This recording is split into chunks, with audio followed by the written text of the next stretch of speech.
So I did have a video scheduled to come out today, but it didn't quite meet my standards. Jeez, well, it must have been really bad. Yeah, it was. But anyways, I wanted to make this video just to try to help you guys get to know me a little better. Obviously, I have some heavily opinionated videos on this channel, but I also have a couple personality-based ones. But I thought that if I tell you about the things that I like, or I guess the things that I currently like, because I hyperfixate on a lot of things, that you'd get to know me a little better. So let's just get right into it.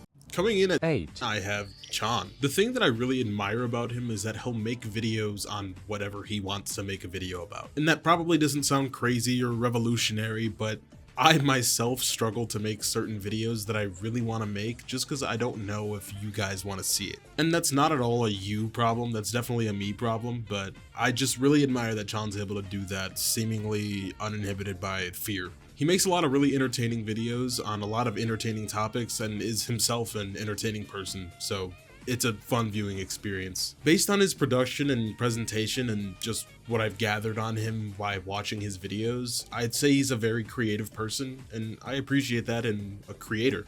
As I make this video, Chan has 7,000 subscribers, and I expect he'll have many more in the coming months. I'm a little late to the party, but I recently watched Squid Game Season 2, and I thought it was great. The first season was obviously like a cultural phenomenon. You had people playing it in Minecraft, Fortnite, Roblox, real life with Mr. Beast. So I think a lot of people didn't figure that season 2 would live up to the hype of season 1, and obviously like that's an unimaginable hype that no one can live up to. But I kind of avoided season 2 right when it came out, especially because I figured that it would be a decrease in quality. It's only natural. I'm pretty sure the original script for season 1 was in the works for like 10+ years. So I thought the around 2.5 year turnaround for season 2 was gonna make the show a little lackluster. Obviously it didn't have the cultural impact of season 1, but I thought season 2 did a lot of things really well. I'm gonna go out on a limb here and say most people watch Squid Games for the games themselves and the characters, but the way they handle everything outside of the games in the early episodes are really engaging. We stay there before the games for a long time, and I had no complaints because it was amazing. The journey to find the recruiter and all the stuff involving the recruiter from then on was super entertaining, and it had me on the edge of my seat. When we actually got to the games, I was really surprised at how many characters they got me to actually like and root for as much as I did in season 1, and sometimes even more. The thing that I think this season did really effectively was making me want to watch the next episode every single time. From episode 1 to the final episode, I clicked next episode whenever I could. When the credits would start to roll at the end of every episode, me and my girlfriend who I watched with would collectively go, "Ah!" But I guess that leads into my only real problem with season 2, and that's that there wasn't any real closure, and I understand, I guess this is kind of like a season 2 part 1, and what feels like the second half of this season is gonna come out sometime in 2025, so I guess I don't really have too much of a problem with it. If season 1 is like a 9 or a 10 out of 10, then this season is definitely like a light to decent 8.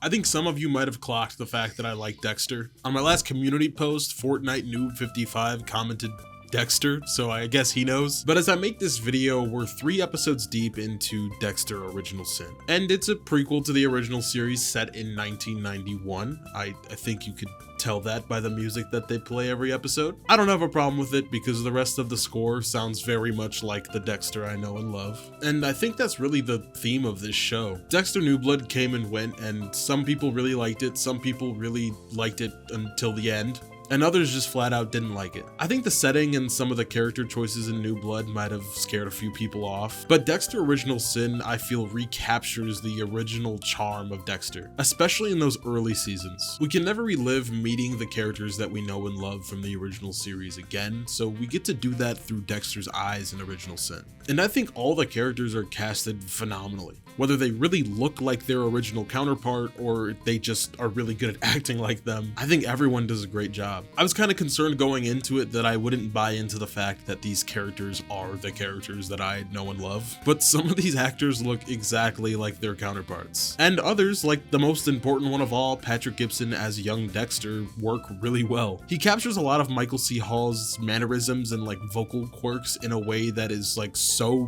nuanced. I just really love it when actors act, you know what I mean? And it does really help that Michael C. Hall himself narrates like the inner voice of Dexter, but I also really have to hand it to Molly Brown as Deborah. I don't think she looks very much like Jennifer Carpenter did as Deb, but she definitely acts exactly like Deb. It's very strange. There are not many actors that can drop that many F-bombs without it seeming like unnatural. Jennifer Carpenter is one of those actors that can, and in Original Sin, so is Molly Brown. Christian Slater as Harry Morgan is also another standout. We get a lot of interesting backstory there. Call of Duty Black Ops 1 Map Pack 2 Call of the Dead star Sarah Michelle Gellar is in this show, and she's great so far. And Patrick Dempsey is also here. I've spent a lot of time so far talking about the actors and the characters in this show, but I think the characters are the most important part of Dexter. They were in the original series, and I think that went missing in New Blood. And the story is also stellar. If you've seen Dexter and New Blood, make sure you watch New Blood. Then I think you'll really like Original Sin. This video was actually originally supposed to be a video essay on the original series of Dexter, so if you guys want to see that, let me know.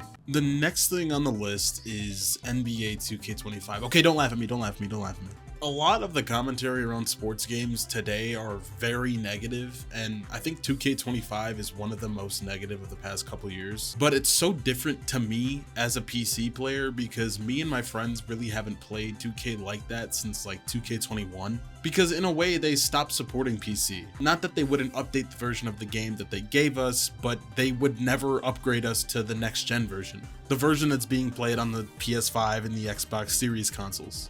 It just seemed really illogical and really stupid, so I wasn't gonna spend my own money on NBA 2K again. But NBA 2K25 is the first next-gen 2K on PC. So all the stuff that everyone enjoyed 3-4 years ago when 2K finally went next-gen is the stuff that I'm enjoying with my friends quite a lot on PC. I've just also had a recent revival in my love for basketball. I've been playing it more, and I'm playing 2K more now. But I definitely wouldn't be playing 2K if it hadn't been upgraded to the next gen version. So you might not like it, but I like it. I like some of the new systems. It's not that deep. There's another game up next, and I'm gonna name it. I'm gonna have to name it. It's Fortnite.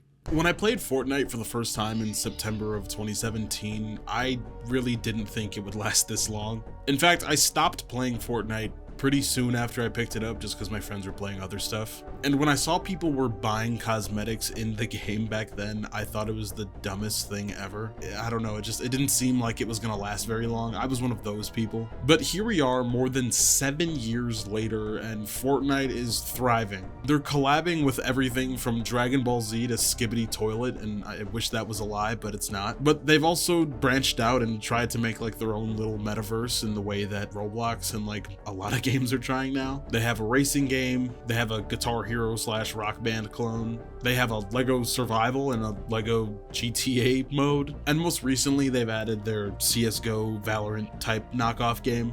And I'd say most of those games that I just listed are pretty fun, and it's also just really convenient that all of it is in Fortnite. Like, I can get so tired of losing over and over and over again in my Battle Royale games and just literally boot up Guitar Hero in like 20 seconds. I'm not like much of a Battle Royale player these days. I played it a lot in like January to like April of 2018, and I picked it up again for last year's OG season as well as this year's OG thing that's going on. But for you teenagers and younger, let me explain something really quickly. The older you get, the less time you have to do things like play Fortnite Battle Royale. And I am not on the level of some of you guys, and I accept that. That's fine. That's why I play zero builds. And I'm still not on the level of a lot of you guys. But I do love that core gameplay of OG Fortnite, and I'm glad I get to relive it the way I experienced it, kind of chronologically. The thing I play most in modern Fortnite is, weirdly enough, their version of Guitar Hero or Rock Band. It's called Fortnite Festival. I'm not much of a rhythm game player, but I do own a Guitar Hero guitar controller. That was an impulse purchase. I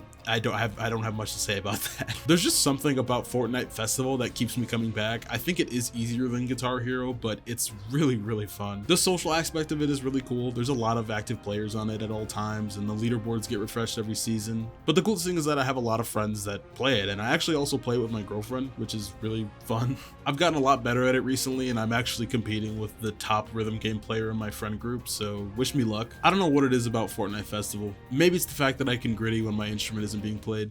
I don't really know where to stick this, but I guess I'm gonna put it here. I recently read Jeanette McCurdy's memoir, I'm Glad My Mom Died. Jeanette clearly understands what makes a good title. But over the past couple years, there's been a lot of really negative things that have come out about child acting, not only on the side of production, but also with parents. And throughout this one, Jeanette explores her really complicated and abusive relationship with her mom, and it's not done in a way that is like the most depressing thing in the world. Things definitely get very dark and very uncomfortable at times, but I think Jeanette does a really good job of balancing like humor in her dark stories. Some of the stuff she jokes about should not be joked about, but she is a very good writer and it works. I have a really bad habit of forming a sort of parasocial relationship in my head. Not that I'm like a crazy freak that's gonna like show up to Jeanette's house and try to like be friends with her. But when you read something as deeply personal as this story is, it feels a lot like a friend is confiding in you, especially with like the dark humor thrown in there. That's very much like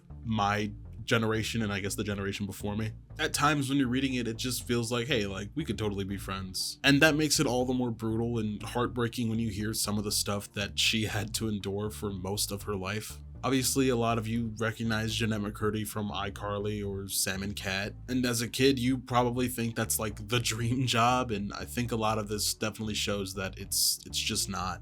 I'm glad some of the stuff that's come out about the kids' TV and movie industry has come out in the past couple years. We really got to keep those kids safe, not just from the actual production, but from their parents as well, because they're very manipulative at times, and you see that in this book. The book's on Spotify as an audiobook, read by Jeanette McCurdy herself, so if you have the chance to check it out, you totally should.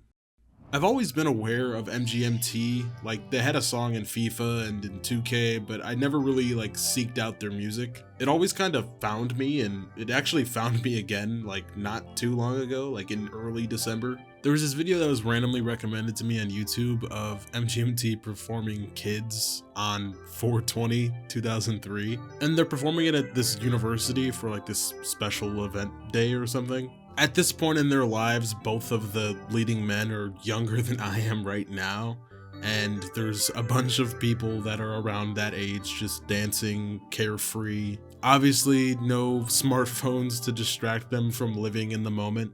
There's a lot of things about this video I really like. The song for one being Kids, which is like my favorite song from them. The off-key singing that they both do just makes it feel more genuine. The smiles, the awkward dancing, like it's all here. Something about it just made me feel really good, and the song Kids was elevated for me in a way that made me check out the rest of their discography that I haven't seen before, or I guess heard before. At the point when this video was recorded, I was only alive for 1 year, so I don't remember any of this time. But this video does feel like a genuine snapshot of the time. It wasn't made for the purpose of capturing this time in a digital time capsule. It was probably just a skater dude recording on his Sony camcorder, but he captured some of the most genuine and smile-inducing footage that I've seen in a very long time.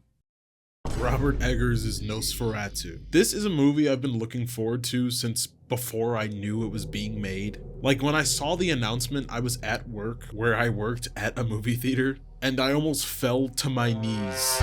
I showed my manager, who was like a film buff as well, and he was freaking out. So I'm happy to say that I thoroughly enjoyed Nosferatu. But I think a really important thing to know if you're seeing the movie, or if you plan on seeing the movie, especially with friends or family, is that this movie is extremely horny. I'd heard that before I actually went to go see it, and I didn't know what it meant. I didn't know how that would play out. I knew there was this one scene in the original 1920s film where like Shadow Orlok is like fondling the girl, but this movie takes everything many steps beyond that, and like halfway through I thought, okay, like I could see why they said it, but I don't think it was that crazy. And then the rest of the movie just kept playing, and yeah, it's a horny movie. That's kind of a crazy way to start off the review, I guess, but Nosferatu, directed by Robert Eggers, who literally hasn't missed, is in my opinion one of the best remakes of all time, and is gonna win at the Oscars for something. If I had to guess, it would definitely be costume design, because the costume design in this movie is perfect. Robert Eggers, of course, again,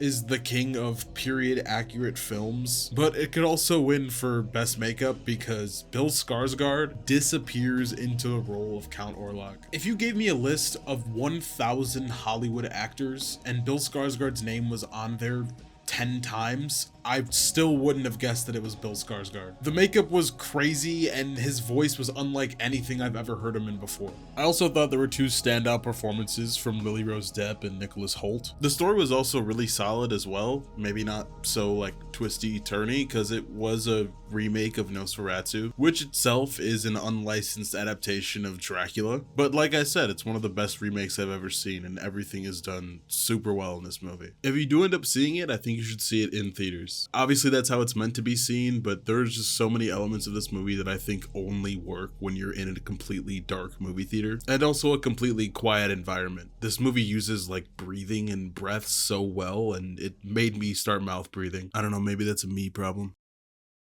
I started out this past year with no channel, no videos, no subscribers. Going into 2025, I have 34 public videos and 16,400 subscribers. And no matter what video blew up, no matter what reason there is for any of it, all I can say is thank you. I really don't thank all of you enough, in video form at least. I try to do the community post, but not everyone sees that, and that's not maybe the most sincere way to do it. 2024 was the year I finally followed through on starting a YouTube channel after so many tries. And I'm not big on New Year's resolutions, but my goal for 2025 is to make this what I do.